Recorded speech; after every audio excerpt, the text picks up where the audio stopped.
Hey guys, welcome to Mad Scientist BBQ. I'm Jeremy Yoder, and today it is finally happening. We are cooking a brisket on the Franklin barbecue pit.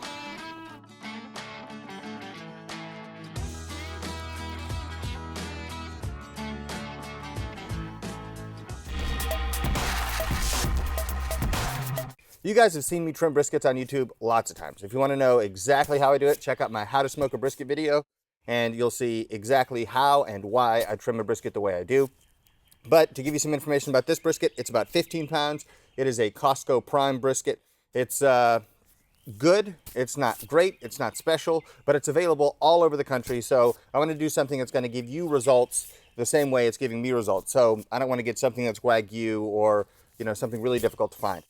But since you've seen me trim a brisket so many times, I'm not going to focus on that. But one thing I do want to show you is how I mix the salt and pepper. I get a surprising number of questions about the salt and pepper. It's 50-50 by volume, but I figure the best way to make sure that there's no confusion at all is to show you exactly how I do it, and I put it in the container and then use it on the brisket. The kosher salt that I use is Diamond Crystal Salt.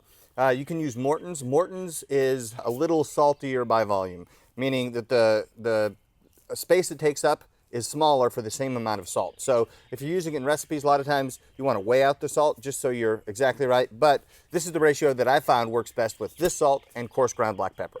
So I'm going to mix it up. Here we go.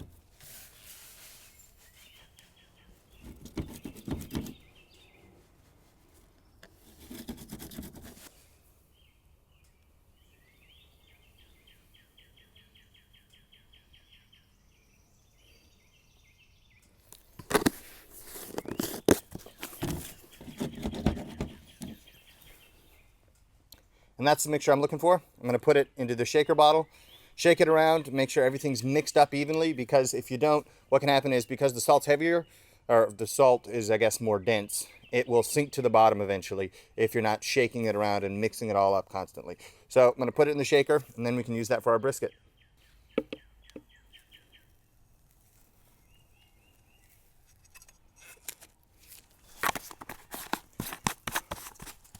Now that it's all in here, I'm going to shake it up to mix it evenly, and then we're ready to go.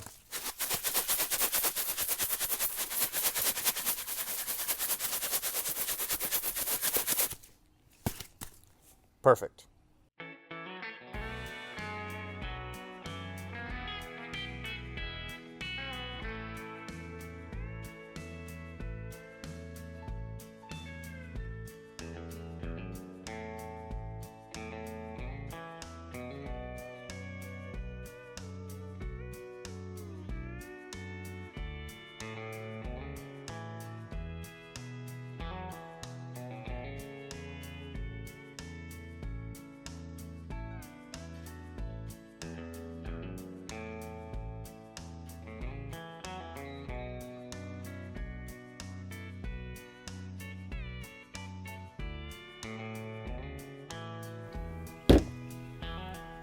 With this brisket perfectly rubbed and trimmed, it's time to put it on the smoker. We're going to be cooking at 275, and don't throw away those trimmings.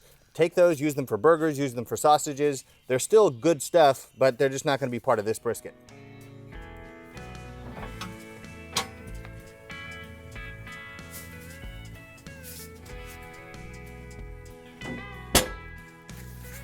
Next, let's talk about beef tallow. Specifically, I love the Wagyu beef tallow, but I use this when I wrap and then when I rest the briskets.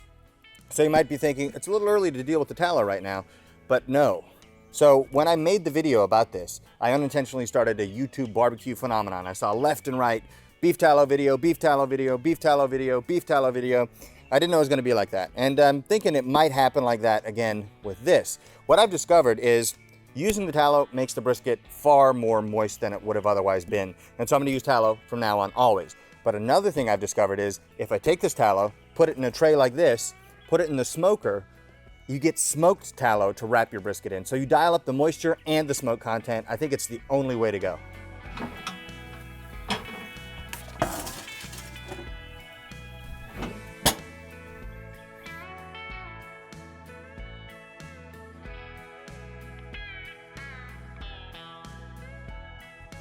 It's been about 90 minutes, so let's check in on this brisket and see how it's doing.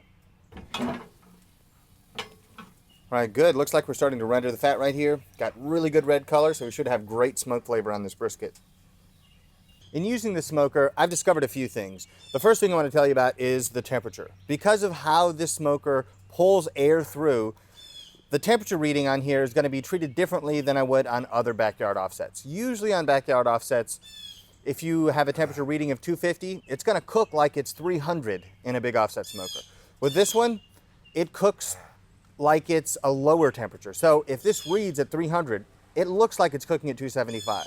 So I start this cook at 275 and then gradually bump it up to about 300 because I want to start at a lower temperature to make sure that I'm starting to render all the fat. The whole brisket is coming up nice and even in temperature. And then I want to render the fat, create great bark. And so I kind of bump up the temperature a little bit. The reason I think this smoker cooks differently than other backyard smokers is very simple. It's designed differently. So for a lot of backyard smokers, the smoke and heat come out and then it gets forced down and it comes up into the middle of the chamber and then goes kind of across and up and out the stack. One of the issues you run into there is you get a hot spot in the middle and then you don't get even cooking. And so what people do is they use tuning plates and stuff to kind of feed the air through as it moves along the chamber. But this smoker doesn't bother with that at all. What happens is the smoke and heat go to the top of the chamber, and you can actually kind of see this if you open the door. It goes to the top of the chamber and then moves across and down and out the stack. But what happens as the air moves, it cools and then it's kind of like raining in smoke and heat. Raining in the sense of, like precipitation, not, raining in a horse. But it drops in the smoke, drops in the heat as it moves across, as those gases cool. And so what you end up getting is a very even cooking surface. And I think it's probably a much more efficient way to run an offset smoker of this size, because that way you still get great airflow. When you have a baffle plate, that impedes airflow. When you have tuning plates, that impedes airflow. This gets around that whole problem by having all the hottest gases go to the top of the chamber where your food is not cooking, and then moving across, and then some of those cooler gases coming down and kind of kissing the meat with smoke and heat.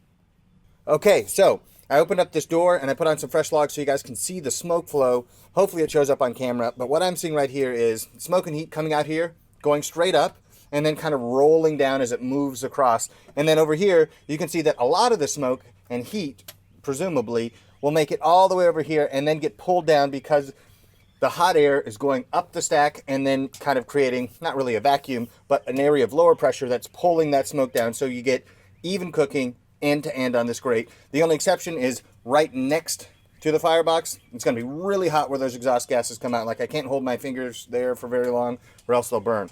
But I hope this gives you a good sense of how this one cooks and how it might be different than your backyard offset.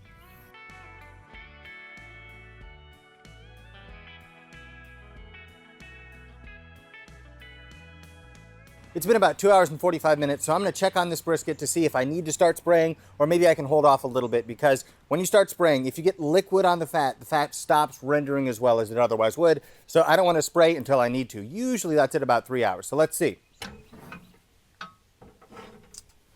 Looking like I got really good color. That's not burning. Fat's starting to render right there really well. So I don't think I need to start spraying. Everything looks nice and moist still. So we'll give it another 30 minutes and check again.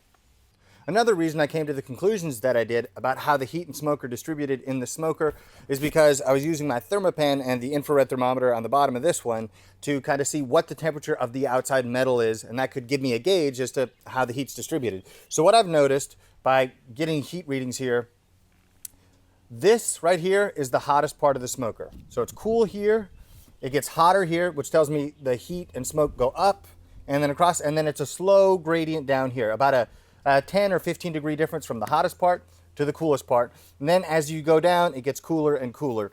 And the difference between this side at grate level and this side at grate level is only about 12 degrees.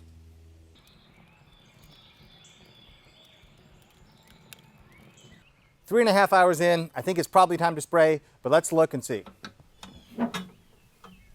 Oh yeah, this is starting to dry out a little bit, so let's take care of that.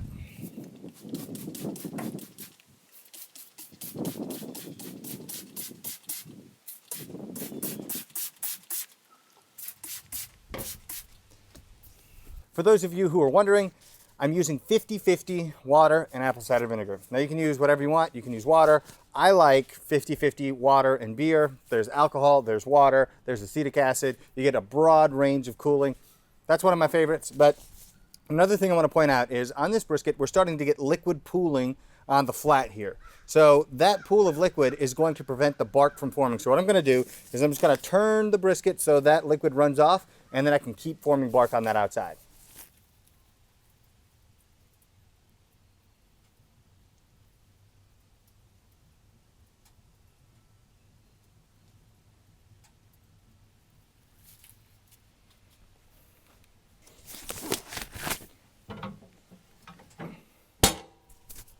Before we check in on the brisket for probably the last time before we wrap, I wanted to give you some information about how I'm burning the fire and kind of what I'm doing to try to get the best results. So I've been cutting my wood down to about this size. So it's maybe 1 inch by 2 inches by 6 or 7 inches. And that seems to work pretty well because you want to strike the right balance between pyrolysis, secondary combustion, how much oxygen is going in, the amount of heat, the amount of smoke. And to me, this works about the best. Now I've tried much bigger pieces, I've tried much smaller pieces, and this strikes the balance between producing good clean smoke and giving you a long enough burn time that you don't have to add another piece of wood every 2 or 3 or 4 or 5 minutes. So this is what I use and I found works the best, and I think I'll probably adopt this for some of the other backyard smokers I use.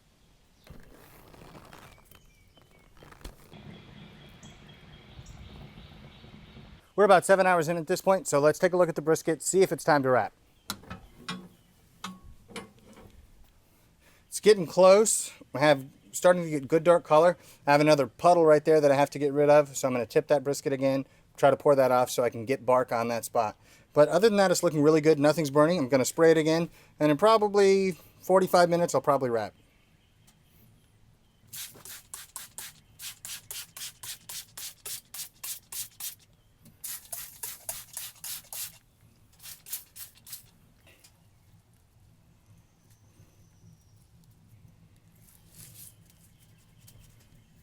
One final thing, I want to check the temperature right now to kind of see where we are. I'm guessing we're in the stall, but I'm going to use my thermal pen as always. Let's see. Yep, looks like it's right in the stall. So probably in an hour, we'll wrap it up. It's been about 8 hours now, so I want to check on this thing to see if it's ready to wrap. So I'm going to be looking for a few things. I'm going to be looking for good bark on the outside because that's where all that flavor is built up. I'm going to look for good fat render. I'm going to look for good temperature, so I need it to be at least 165, but probably in the 170s is what I'm going to be looking for. And then if those things are in place, then I'm going to take it, I'm going to wrap it up, and I'm going to use our secret ingredient here to see if we can dial it up 1 notch in moisture. Oh yeah, that's looking really good. Right here, we got nice bark, good color. The fat's really starting to render there, nice and sticky. So that's really what I want to see. So at this point, let's get out the butcher paper and get this thing wrapped up.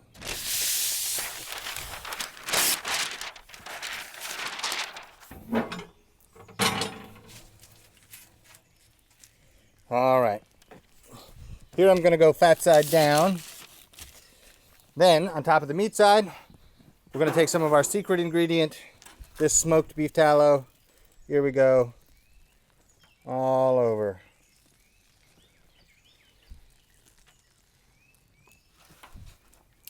That looks good. Okay, so it's fat side down. I'm going to roll it over once. Fat side up. Roll it over again. Fat side down.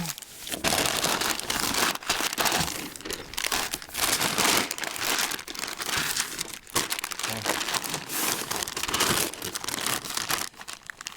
Back to fat side up.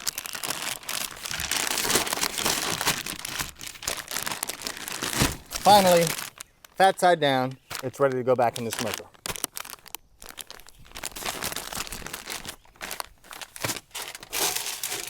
I just checked the temperature of this brisket and it was 202, but when the probe went in, it felt really good. So I'm gonna pull it off. And don't be afraid to punch through the paper with this probe. A couple holes in the butcher paper is not gonna make a huge difference in how this brisket cooks. It's more important that you know what the temperature is. And you'll lose a lot more heat by unwrapping it than you would lose by just simply poking a tiny little hole. All right, this guy's done. So what I'm gonna do is I'm gonna take this off I'm gonna let it rest at room temperature. So when it comes down to about 180 degrees, I'm gonna unwrap it, rewrap it the exact same way in more of the smoked beef tallow. And at that point, I'm gonna put it in a cooler or a warming oven if you have one. I'm gonna use a warming oven, but I'm gonna leave it at 150 degrees overnight. And so I wanna let it rest 8 to 10 hours, because if you do it that way, it's gonna be phenomenal. It's gonna be so juicy in comparison to a brisket that you've let rest only, say, an hour. So we're gonna do that. So next time I'll see you, this thing's gonna be on a cutting board, ready for us to taste. Okay, the moment of truth has arrived. After a nice long rest, we get to see how this brisket turned out. So let's unwrap it and get some slices.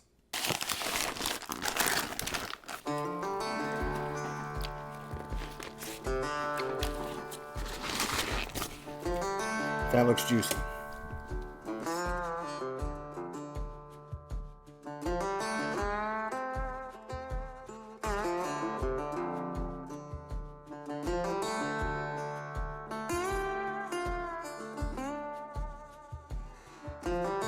As you can see here, we have nice dark color. The bark did not wash off at all, which is perfect.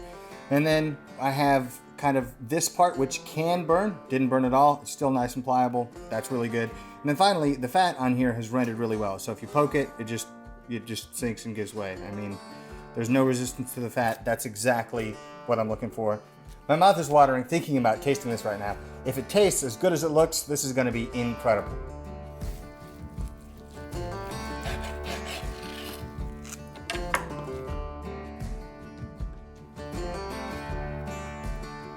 That's juicy. All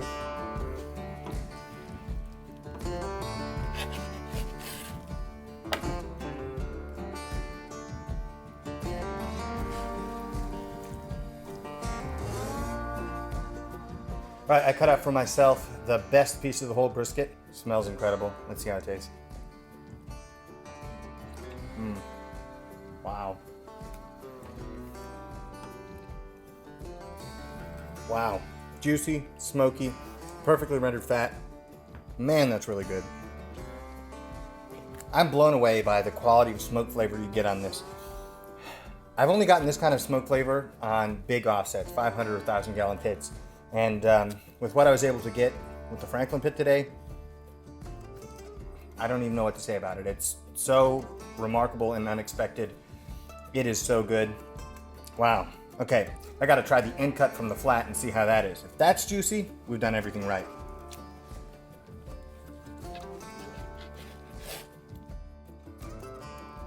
Looks pretty juicy to me.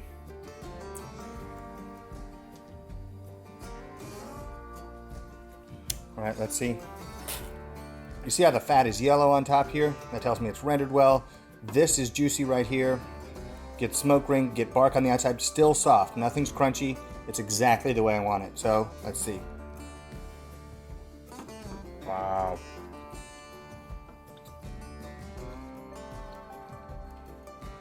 Wow.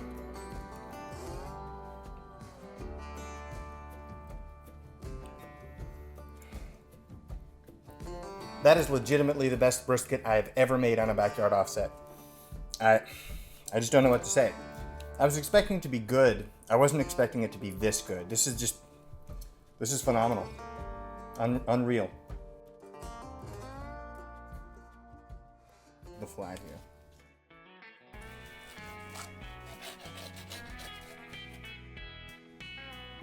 Oh yeah, that's great. Now, let's see if this is as incredible as the rest of this thing. I kind of started at the top and I guess I'm working my way down in favorite bites, but all right, let's see how this is. Wow. I honestly didn't expect to make something like this on a backyard offset. This, I wish I had more words to describe exactly what it's like, but there's smoke, perfect level, no dirty smoke at all, but a full flavor of smoke. The fat is rendered well. It's very, very juicy. I don't know, I think what I need to do now is try the new techniques that I've learned and do a comparison between this smoker and then another backyard offset and see what shakes out. When I started this brisket, I legitimately didn't know what to expect. I thought, could be great. It could be about the same level as other backyard offsets. I really didn't know. But if I'm being honest, I'm surprised at how good it is. It's extremely good. And part of me thought, well, you know, Aaron Franklin can't always be batting 1,000. But yeah, he knocked it out of the park with this one. It works so well. Very happy. I'm not getting paid a dime to say this, by the way. As a matter of fact, I had to fork out a lot of money to get that smoker. But if I'm evaluating, was it worth it? I think for me at least, it was worth it because this is something I can rely on to cook great barbecue every time and give me all the things that I want. It gives me smoke, gives me fat render, it gives me moisture, everything that I need in a smoker, and including playing with a fire. It gives me everything I need, and so for that reason, I'm really happy with it. I hope this video has given you more information about this smoker and about how to go about cooking a brisket on this. One word of advice is, I think I would probably take the water pan out after about 6 hours just to try to get more of the water to evaporate away from the brisket, because it concentrates the flavor when you evaporate some of the water. You don't want to evaporate too much or else it'll dry everything out. But if I were doing it again, that's probably what I'd change. But if you do it like I did today and you get the results that I have today, I am 99.99999% sure you're going to be thrilled. If you guys have other suggestions of what I can cook on the Franklin pit, let me know in the comments down below. But I hope the video was helpful to you. If it was, hit the like button down below and subscribe to the channel. You can also follow me on Instagram and Twitter at Mad Scientist BBQ. I'll see you guys next time.